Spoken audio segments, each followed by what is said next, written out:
నా హైడ్రేషన్ కోసం I just trust one thing, ఫుల్గా వాటర్ ఉండే కంట్రీ డిలైట్ వల్ల పొలాచి కోకోనట్స్. సో ఇప్పుడే కంట్రీ డిలైట్ యాప్ డౌన్లోడ్ చేసుకొని ఆర్డర్ చేయండి. ఉక్రెయిన్ రష్యా యుద్ధాన్ని ఆపుతానన్నారు ట్రంప్. అలాగే హమాస్ ఇజ్రాయెల్ యుద్ధాన్ని కూడా ఆపుతానన్నారు. మరి భారత్ పాకిస్తాన్ల మధ్య ఇంతటి ఉద్రిక్త యుద్ధ వాతావరణం నెలకొని ఉంటే అమెరికా అధ్యక్షుడు ట్రంప్ ఏం చేస్తూ ఉన్నాడు సార్? అసలు మొదలు అక్కడే యుద్ధాలు ఆపలేకపోయాడు. ఉక్రెయిన్ పీస్ ప్లాన్ ఇప్పటివరకు మ్యాక్సిమం అయితే ఉక్రెయిన్ మినరల్స్ కొట్టేశాడు అంతే. ఉక్రెయిన్లో ఉన్న యురేనియం, టైటానియం కొట్టేశాడు తప్ప ఉక్రెయిన్ యుద్ధాన్ని ఆపలేకపోయాడు, గాజా యుద్ధం ఆపలేకపోయాడు. సో నేను 24 గంటల్లో వార్స్ ఆపుతా అన్నాడు. ఇప్పుడు 3వ ఫ్లాష్ పాయింట్ సౌత్ ఏషియా. అంటే ట్రంప్ ఉన్న 2 మంటల్ని ఆపుతానని ప్రగల్భాలు చెప్పాడు. ఆ 2 ఆపలేకపోగా 3వ మంట మొదలైంది. 3వ మంట మొదలైంది ఎందుకు మరి అంటే ఎందుకు ఏం చేయలేకపోతున్నాడు, ఏం చేస్తున్నాడు అంటే ఏం చేస్తున్నాడో ఎవరికి అర్థం కాని పరిస్థితి. ఒకవైపు భారత్ పాక్ల సమస్య శతాబ్దాలది అంటాడు, సెంచరీస్ ప్రాబ్లం అంటాడు. సో ఆయనకు ఈ హిస్టరీ తెలియదు. అంటే వెస్ట్రన్ పర్సెప్షన్. నేను ఇప్పుడు జేడీ వ్యాన్ స్టేట్మెంట్ చూస్తే మేమేం చేస్తాం, పాకిస్తాన్కు ఆయుధాలు వదిలేయమని చెప్పగలేము, ఇండియాకు ఆయుధాలు వదిలేయని చెప్పలేము. ఇంత హెల్ప్లెస్నెస్ అగ్రరాజ్యం వ్యక్తం చేయడం ఆశ్చర్యంగా ఉంది. అది కూడా తమ క్లయింట్ స్టేట్ అయిన పాకిస్తాన్. ఇండియా విషయంలో హెల్ప్లెస్నెస్ ఉంటే అర్థం చేసుకోవచ్చు. ఎందుకంటే రష్యా నుంచి ఆయిల్ కొనొద్దంటే మనకు కొన్నాము, రష్యా నుంచి S-400 ఎయిర్ డిఫెన్స్ కొనొద్దంటే కొన్నాము. కొన్ని సమయాల్లో అమెరికా ఒత్తిళ్ళు తలవంచవచ్చు మన ప్రభుత్వాలు. ఇప్పుడు ఇరాన్ నుంచి ఆయిల్ ఇంపోర్ట్ చేసుకోవద్దంటే ఊరుకున్నాం, మనం జీరోకి పట్టుకొచ్చాం. కానీ India is an independent country. So India is an independent foreign policy. Pakistan అది అలా కాదు కదా. పాకిస్తాన్ ఒక ఉపగ్రహ అది ఎవరి అలా F-16 యుద్ధ విమానాలని మనం కూల్చేసాము. F-16 ఇచ్చింది ఎవరు? అమెరికా. బైడెన్ $450 మిలియన్ ప్యాకేజ్ ఇస్తే ట్రంప్ $393 మిలియన్ ప్యాకేజ్ ఇచ్చాడు. ట్రంప్ అండ్ బైడెన్ ఏ విషయంలోనూ ఒకే అభిప్రాయంతో ఉండరు. ఒక్క పాకిస్తాన్ విషయంలోనే ఒకే అభిప్రాయం. ప్రతి దాంట్లో బైడెన్ విధానాన్ని ట్రంప్ వ్యతిరేకిస్తాడు. ఒక్క పాకిస్తాన్ విషయంలో మాత్రం ఇద్దరు ఒకే వైఖరి తీసుకున్నారు. సో అందువల్ల పాకిస్తాన్ అమెరికాకు చెప్పినట్టు వినే దేశం అది. ఈవెన్ పహల్గామ్లో వాడిన ఆయుధాల్లో కూడా మీకు అమెరికన్ మేడ్ అసాల్ట్ రైఫల్స్ ఉన్నాయి. సో అందువల్ల America is a big arms supplier to Pakistan apart from China కూడా సప్లయర్, తుర్కీ సప్లయర్. కానీ America is a major supplier. Pakistan ఇక్కడ దాకా ప్రెస్లర్ సవరణ, యాంక్ బ్రౌన్ సవరణ, ఇలా అమెరికన్ చట్టాలకు రకరకాల సవరణలు చేసి పాక్ ఈవెన్ న్యూక్లియర్ టెక్నాలజీస్ కూడా అందుతున్న అమెరికా ప్రేక్షక పత్రం వేయించాయి. మరి అమెరికా ఎందుకని ఇప్పుడు ఆపలేదు? ఇప్పుడు ఒక చిన్న ఉదాహరణ చెప్తాను మీకు. F-16ను తీవ్రవాదులపైన వాడటానికి అమెరికా ఇచ్చింది.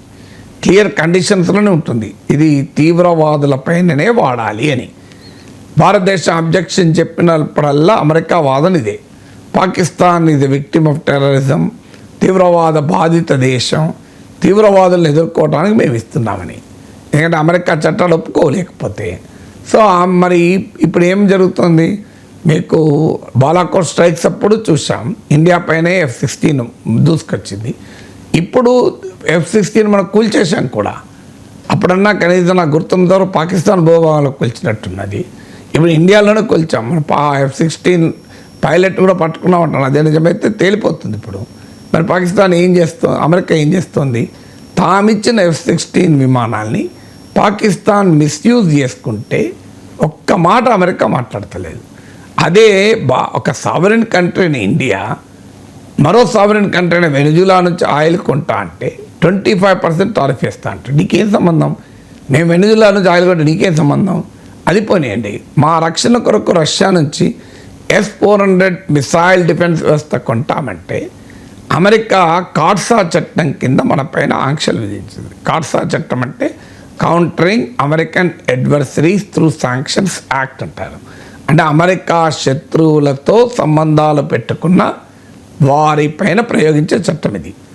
అయినా మనం వినకుండా రష్యా నుంచి S-400 మిసైల్ డిఫెన్స్ సిస్టమ్ కొన్నాం.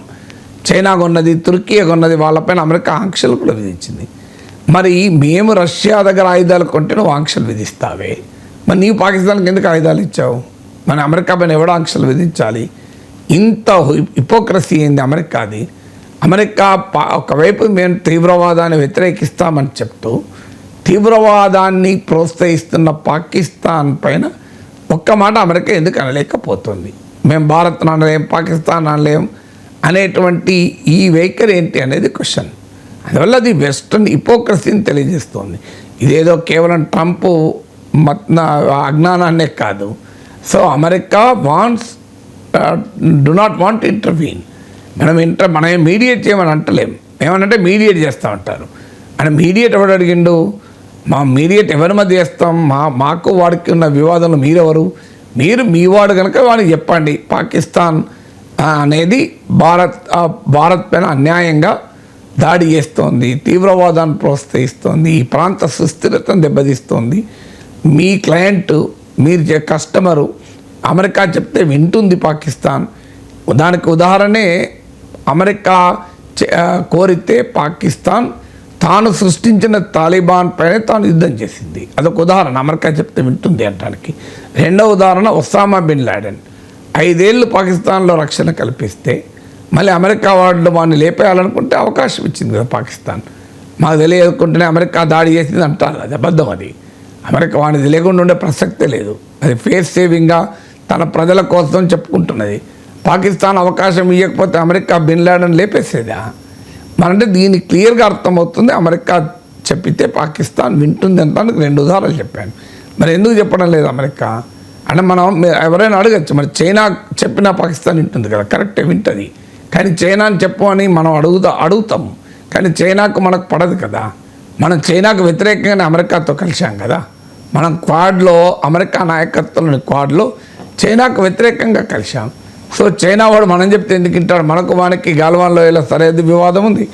వాడికి వ్యతిరేకంగానే, చైనాకు వ్యతిరేకంగా మనం అమెరికాతో కలిసినప్పుడు మనం చెప్తే చైనా వాడు పాకిస్తాన్ ఎందుకు ఆపుతాడు? కానీ మనము అమెరికా చెప్తే పాకిస్తాన్ ఆపుతాడు కనుక అమెరికాను అడిగే హక్కు ఉంది మనకు. ఎందుకంటే అమెరికా నాయకత్వం క్వాడ్లో మనం భాగస్వామి. అమెరికాతో మనకు స్ట్రాటజిక్ పార్ట్నర్షిప్ ఉన్నది. అందువల్ల మేము పాకిస్తాన్ సంగతి తేల్చమని అడుగుతున్నాను. చైనాను కూడా అడుగుతాం, కానీ చైనా మనకు వినే దేశం కాదు కదా. అమెరికా వినాల్సిన దేశం. ఎందుకంటే మనకు అమెరికాకు మధ్య ఆ ఇండో పసిఫిక్ ప్రాంతంలో ఆ స్ట్రాటజిక్ రిలేషన్షిప్ ఉంది కనుక అడుగుతున్నాను. సో మన ప్రత్యర్థిని అడగలేం కదా, మన మిత్రుడిని అడగలుగుతాం కదా. ఇలా అమెరికా ఇండియా ఫ్రెండ్షిప్ చాలా నేచురల్ ఫ్రెండ్షిప్, ఆకాశమే హద్దు అంటాం కదా. మరి ఆకాశమే హద్దు అన్నప్పుడు మన ట్రంప్ మోడీ మంచి మిత్రులు అని చెప్తారు కదా. మరి ఎందుకు పాకిస్తాన్ ఆపడం లేదు అమెరికా? దానికి అమెరికా ఆన్సర్ చెప్పాలి కదా.